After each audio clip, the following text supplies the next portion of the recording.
Welcome to episode 4 of Deconstruct the Universe. My name is Patrick, and deconstructing with me today are Justin and Matt. Today, in celebration of the critically acclaimed 5-star movie New Mutants, currently playing in a theater near you, we'll be deconstructing a few classic members of the team. I can't even say that with a straight face. I'm sure it's terrible, but I haven't seen it. Justin will be taking a look at Warpath, and Matt will be talking about Magik. But before we get into the good stuff, I think this is a good spot to talk about how you both got into Versus. Justin, we'll start with you. I got into Versus indirectly by way of Magic the Gathering and the original collectible card game craze. We played that for a little bit, and then the market kind of exploded into all these other games, and I ended up choosing this game called Doom Trooper, which is this like weird cyber fantasy type of environment, which kind of limps along still today. But I always thought it was super cool. And then eventually I grew up and kind of got out of spending a ton of money chasing rare cards and things like that, and kind of didn't play for a long time. But when the Nintendo DS came out, I noticed that they had a Versus System DS game where you didn't have to pay for packs of cards. You just like paid once for the game and you got the whole thing. And you did have to open packs in the game, but at least I didn't have to pay for each one. I did pretty good fighting against the computer on the DS, but never really found any actual friends to play with. And so later, when 2PCG came out, I was kind of at this place where I was almost thinking about picking up Magic again because I had some extra time and I kind of felt like I wanted to scratch that itch. So Versus System 2PCG came out right about that same time, and I was like, oh, I can pick this up again. I'm a huge Marvel nut, so like, why not play with characters that I have loved for pretty much my whole life? And that's basically the short story. So I have to thank Magic for you being here. I mean, you sort of have to thank Magic for the existence of these kinds of card games in general. I think Yu-Gi-Oh! There's actually a whole story. Thanks, Matt. It's time to duel! There's actually a whole story about how Versus was funded from money earned from Yu-Gi-Oh!, but we won't get into that today. All right, and Matt? It was actually a gift. I had seen Versus cards in the past, the original Versus, back when I was playing Yu-Gi-Oh! I would see people playing Versus at other tables, and I always thought it was cool, but I was a Yu-Gi-Oh! Player, and so I couldn't spend my money in other places. I had packs to buy. So a few years ago, I think it was 2016, at Christmas time, I was gifted the Versus Battle Box. These people knew that I was just a huge Marvel fan and I liked board games, so it was kind of a shoo-in. When I got the Battle Box, I didn't know it was a collectible card game with like new cards coming out every month. I thought it was just like a board game. Like you got the box and that's all you needed to do anything with it. And then we started playing and loved it. It was scratching that itch, to kind of take Justin's words, about the 2-player card game that I kind of loved with Yu-Gi-Oh! And then it paired it with Marvel characters, which I am obsessed with. That's how I got my start, and then being brought into the collective and finding that there were more boxes like A4s and Defenders, just kept going in on it and loving it, and here we are today. Yeah, finding that there were local people to play with definitely helps. Definitely helps. Well, I'm glad you're both here. Let's get into deconstructing these cards. First up is Justin with Warpath. Warpath's card number is NEW015. The set is New Mutants, and team affiliation is X-Men. So Justin, just tell us, who is Warpath? Warpath, a.k.a. James Proudstar, was originally a Hellion, so he was an opponent to the X-Men. And he ended up later reconsidering his views and becoming a longtime member of the X-Men, in particular the more militant offshoot, the X-Force. He has a lot of sort of combat powers, so he's trained in armed and unarmed combat. He's a skilled hunter and tracker. His body is in peak physical condition, and he's got the usual gamut of superhuman senses and strength and reflexes and all that kind of stuff. He also has a healing factor, And in probably the coolest part of his character, he wields a pair of vibranium Bowie knives. Oh, yeah, That's and pretty you sick. can see those knives in the art that we'll talk about here in a minute. And he has one power, Tough, which kind of falls in line with exactly what we were just talking about. And Tough means when Warpath gets stunned, you may recover him. He still gets wounded. Now, I know that this is a pretty good ability, but I'm kind of bummed with all of the stuff that you just mentioned that he doesn't have more. Do you think he should have more? It would definitely be cool if he had more than that, but I do appreciate that he is a card that does a job and does it really well. People use Jessica Jones and Miss America to do similar things, but I love that Warpath's attack is so high. He has 9 attack and 3 defense, so most likely if you're putting him up front, he's gonna get stunned a lot.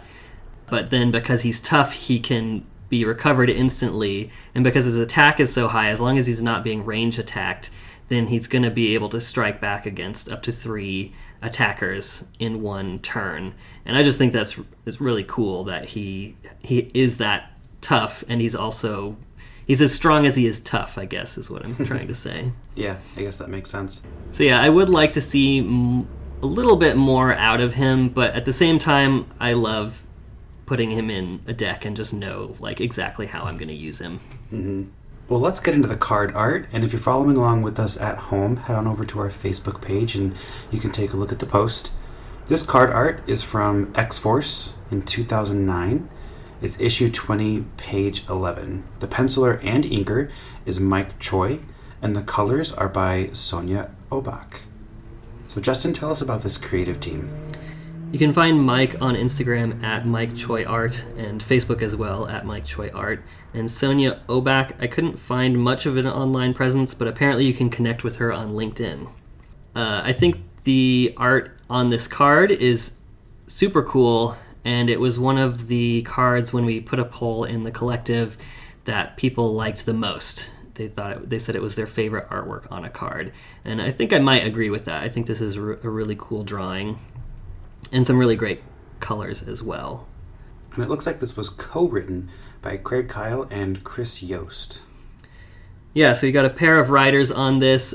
You don't see that too often, but I have seen it before on Guardians of the Galaxy. There were a couple writers, Dan Abnett and Andy Lanning, who did that run for a little while. And I don't know exactly what the dynamic is, like if some person does plot and the other person does dialogue, or if it's more collaborative, but I do feel like in the instances where I have seen 2 writers, they kind of are, I presume, offer checks and balances against each other, and the stories that I have read with them, like this issue of X-Force and that run of Guardians of the Galaxy, are actually really strong, so I kind of would like to see more dual writer teams in the future.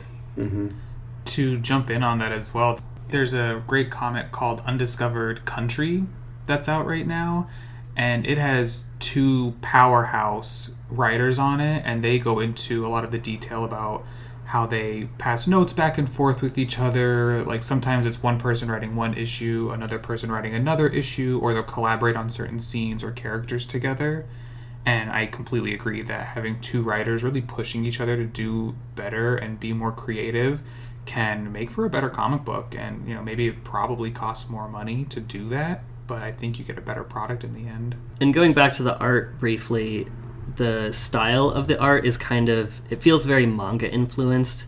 I don't know exactly what Mike's influences are, but the way that characters are drawn and the staging of the scenes in this issue, they feel like they come out of a manga comic book. And it's paired up with Sonia's colors, which are extremely lush, and like most mangas are black and white. They're basically inked lines, and that's it. So having this color, it makes the book feel a lot more lush than your average manga, and so it has a more 3-dimensional view to it.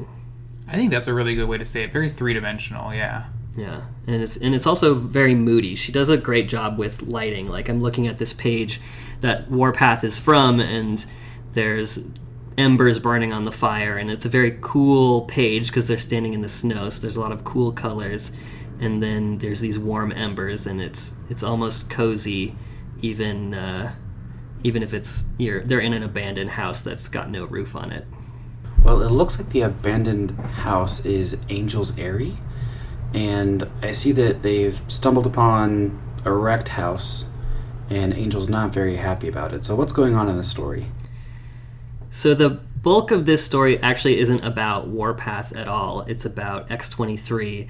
And when you see Warpath and Archangel together, it's a side plot that they're setting up for a future issue. So they have come to Angel's house. You're right, he's not happy about it. And they end up getting ambushed by Hrimhari, the Wolf Prince of Asgard, who is carrying a badly wounded Wolfsbane. And that's pretty much all you see of these characters in this story.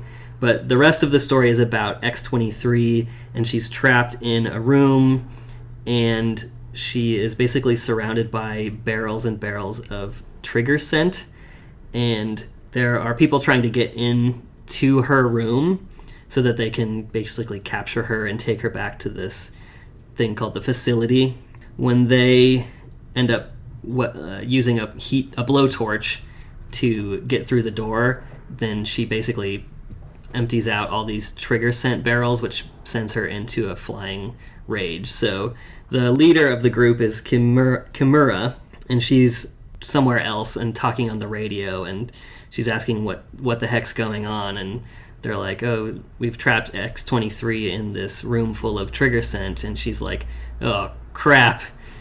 Don't open that door, but then of course it's too late, and basically it's a bloodbath while X-23 kind of destroys everyone in the room.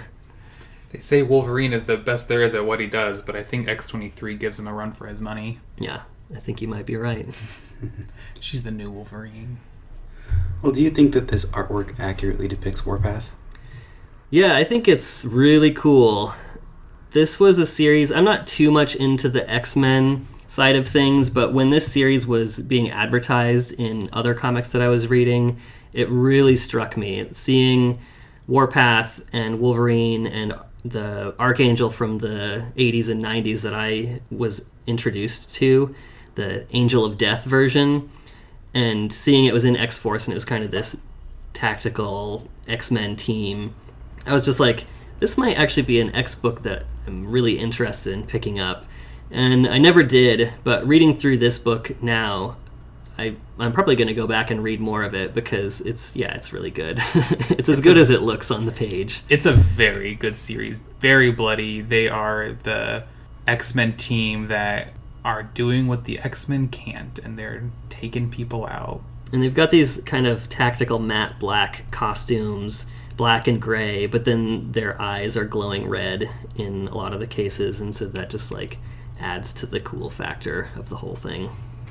And this team was formed by Cyclops after like the events of House of M and the Messiah Complex. So there's not many mutants left in the world. So he's taking some very harsh measures to make sure that mutants can be safe. Okay. Well, if people wanted to learn more about Warpath, what is some recommended reading you have for them? I was talking with Matt a little bit before that, and I think this is actually probably the best series for exploring what he's all about. In this particular issue, he isn't in it too much, but I know that he's one of the main characters of it. And I think it's cool that they gave him a kind of a platform to strut his best stuff, because Marvel has been doing a lot of initiatives to increase the diversity in their comics, and I think there's several different ways you can do that, and one way is transforming existing characters. So if you take someone like Iceman and you say Iceman is gay now, then that kind of opens that up. Or if you make Thor a woman, or if you make Captain America black, you can do that. You can also promote your existing characters. So in this case, I think Ms. Marvel, promoting her to Captain Marvel was a really cool idea and a way to say like, oh, our characters can grow and can become something more than their initial template lets them be. You can always create diverse characters just by creating new characters like Miss America and Wiccan and Miss Marvel too. She's Muslim. Oh yeah, the new Ms. Marvel. Mm-hmm. Yeah, you're right.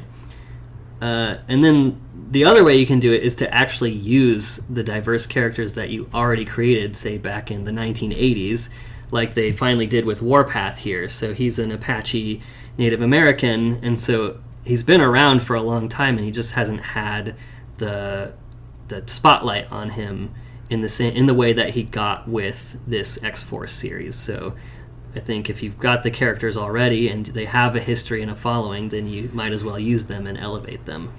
Mm-hmm. And since he's been around for a while, he's probably gone through a lot and a lot of loss. So if he could bring anyone back from the dead, who would that be? Yeah, so I'd have to say that would be Thunderbird, his brother.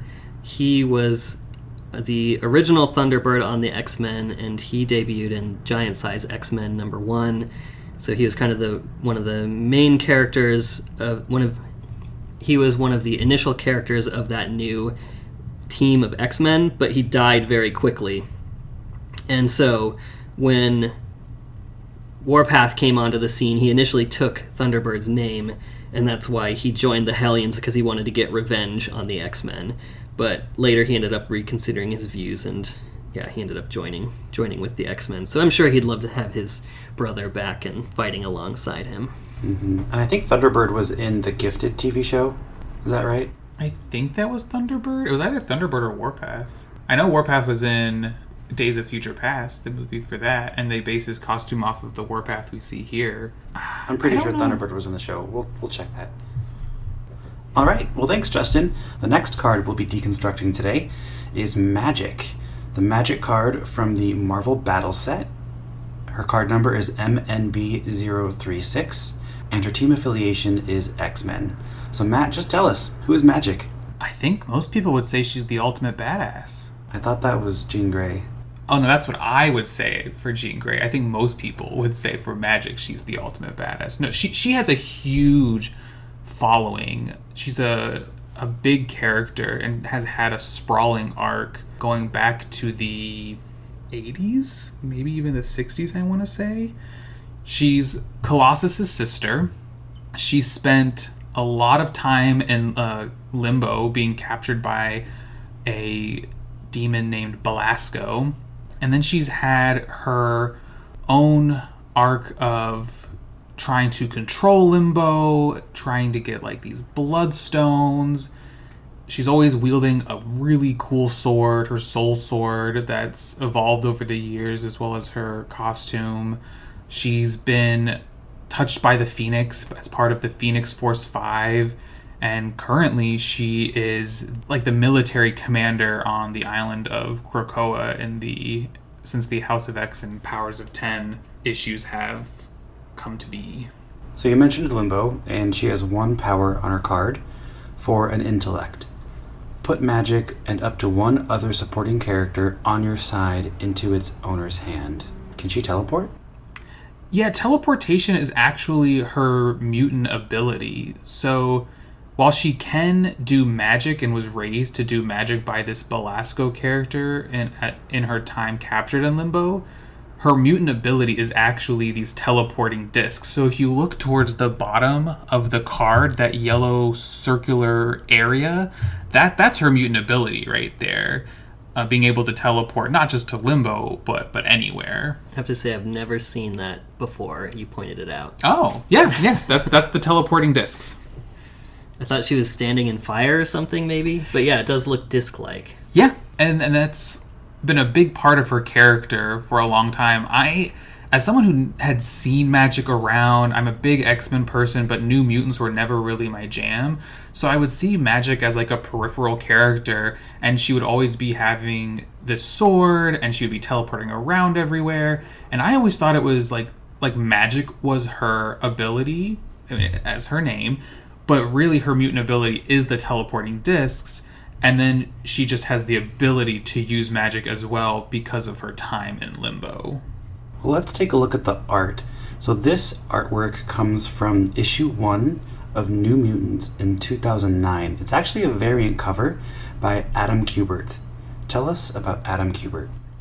I think Adam Kubert is someone that we all know. His father opened the Kubert School for Art, and Adam Kubert has done everything from cover work to interiors. He's done long stints on the Ultimate Universe line in Marvel, Ultimate Fantastic Four, Ultimate X-Men. He's done a lot of Uncanny X-Men and Wolverine as well. One of the big pieces that he's done as well early on in his Marvel career was for Age of Apocalypse. I believe that's his claim to fame in a way in the Marvel Universe and really opened doors for him going forward. He's done some work with Hulk. He did some work with Onslaught. So he's touched a lot of really prominent places in the X-Men universe. And I think, for good reason. Looking at this art, it's beautiful. Like, this is all of his art. From the penciling, to the inking, to the coloring. And to make characters all with such depth and their own uniqueness in each shot, I think really shows his skill at creating pieces like this. And we're actually spoiled because the cover is a full cover. So if you pick up the issue, it's actually only half of this image on the front and half on the back. Yeah, so that'll be called a wraparound cover. So that's what we're getting here is this art where it's really like the full piece of art just wraps around the comic book. So you have to open it up and kind of lay it flat, which I don't like to do with my comics. But if you want to see the image like this and you have the comic, that's kind of how you'd have to do it. But it's really striking in another way, because if you're just looking at it as the front cover with like the back folded underneath, you just get this really cool half of Magik and then part of her team on the right side, and then you flip to the back and you see the other half with another part of the team there. And then just going back to Kubert's ability as an artist, doing that, cutting the art in half and just having half of Magik. But then if you also see in the middle of the art, you have Cannonball, and he's flying across the page, and his like fiery background is going behind him, which then cuts it in half again. So you really have like this art split into quarters. You have like this top right, bottom left, top left, which I think is another beautiful way to split the page and get a lot of great positioning in there. It's like the Mona Lisa.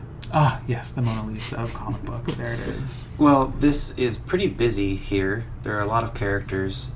What's going on in the story?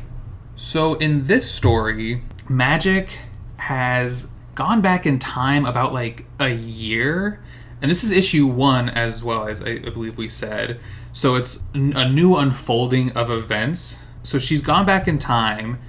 Magma, who she's talking to quite a bit in this, is trying to lead her to saving some of her fellow X-Men. I believe it's Karma and Danny that she's sending her back to go save. And she doesn't really have too much to go on, just like these ramblings of Magma before she dies, that she still has time to save these others. But in issues before this, she's done some pretty nasty things, like she cut a Knoll's arm off, but thankfully, of course, he was able to regrow it, and she took part of Pixie's soul, and Pixie got her soul dagger from that. So she did some nasty things to friends of hers, so people aren't too trusting of her. And she's got a pretty flippant tone in this as well, kind of towing the line between like being a good person and wanting to save people, but then she's got like these defensive walls of kind of being mean enough to not have people get close to her, which I think is just a mark of Magik herself. So she goes back in time, she gets her New Mutant people together to go to this little town and try to find her friends and save people, while also figuring out that there are these children who are missing in this town, and they're going to take it upon themselves to find these missing kids as well. And then if you look on the cover art, there's someone on here that isn't really a New Mutant per se. Legion? Yes. I was going to ask about that. Yes. He doesn't really fit.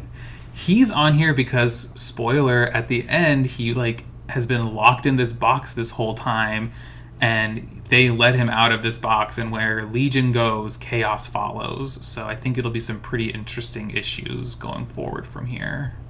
All right. Well, this story came out in 2009. In 2009, MySpace was still around.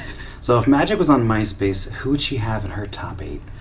Well, I think it would be pretty much everyone we see on this cover. I don't know if Warlock would have a MySpace, or maybe their version of MySpace would just be something created by Warlock. But definitely, her New Mutant people, Danny Moonstar, Magma, Karma, Cannonball, Sunspot.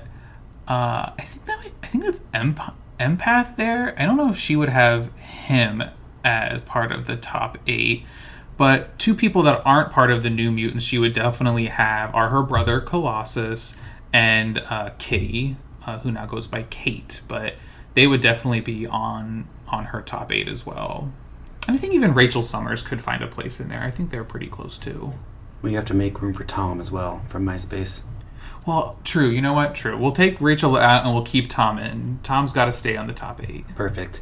Other than this series, what is some recommended reading for those who want to study up on Magik? For Magik, again, she has sprawled across so many comic books that there's a lot of really great reading that you can do for her. I recently went through and read the Inferno series that is huge. That's where Madeline Pryor comes into play as a host of the Phoenix.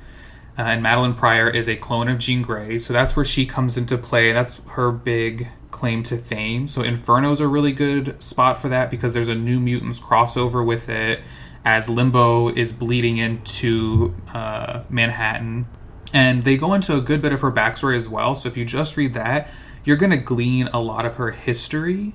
So that's a good place to go. And that's starts the New Mutants section of that starts with New Mutants number 71, but there's also Uncanny X-Men and X-Factor, as well as Exterminators, and all 4 of these issues tie together for the Inferno crossover event. I'm going to need those because until probably 2016, I didn't even know Magik was a character.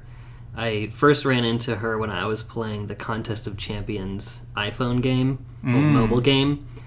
And I was like, who is this? Like, I sort of fancy myself as a Marvel trivia expert, and I had never heard of her before. And I talked with my comic shop owner, and he was like, oh yeah, Ilyana from... I knew Ilyana, but I didn't realize she had grown up and become a superhero in her own right. And I started doing some research, and I was like, wow, she was an important character in a lot of stories. So many. And somehow I had never heard of her until 30-some years later or whatever. And as big as an event as Inferno is, and as big as a part of Magik's story as that is, I would also encourage to read Uncanny X-Men number 160, as that one issue is an entire time where she is dragged to Limbo, and then she ages like 7 years in one panel because they're trying to pull her out of Limbo, but Kitty loses her grasp on Magik at one point, and that one moment of losing her grasp on her, she like ages 7 years and lives like a whole life in Limbo where she learns Magik, hence her name. And then there's a mini series called Magik and Storm, I believe, which goes over the years that she was in Limbo.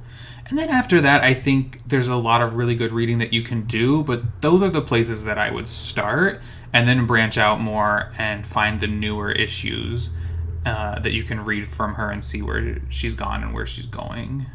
Got it. Is there anything else you'd like to tell us about Magik? Again, she's the ultimate badass, and she has the coolest swords. Magik's last name is Rasputin, correct? Correct. So correct me if I'm wrong, but I think in the Powers of 10 comic, there's a character in the future who's named Rasputin and has some of Magik's powers. There is, yes. They are a chimera, which is a amalgamation of many different mutants and their abilities. So she's called Rasputin. She has like Colossus's ability to form metal over her body. You can see that she's holding Magik's sword. I believe she was able to teleport as well. And then she even has hair that is reminiscent of Danny Moonstar. So she has all of these different people's DNA like put into her to create Rasputin. She looks so cool. I think she'd be an awesome versus card. I wholeheartedly agree. I cannot wait for the day that we just get House of X and Powers of 10 versus cards. We definitely don't have enough mutants in versus right now. There's never enough mutants. And that's all we have for today. I'd like to give a shout out to our patrons, Mr. Ben, Ty, and Katie. If you like what you heard today and want more, head on over to patreon.com and sign up to show us some love. Thanks for joining us, and be sure to follow us on Facebook, Twitter, and Instagram by searching for Deconstruct Versus. Until next time, go read some comics.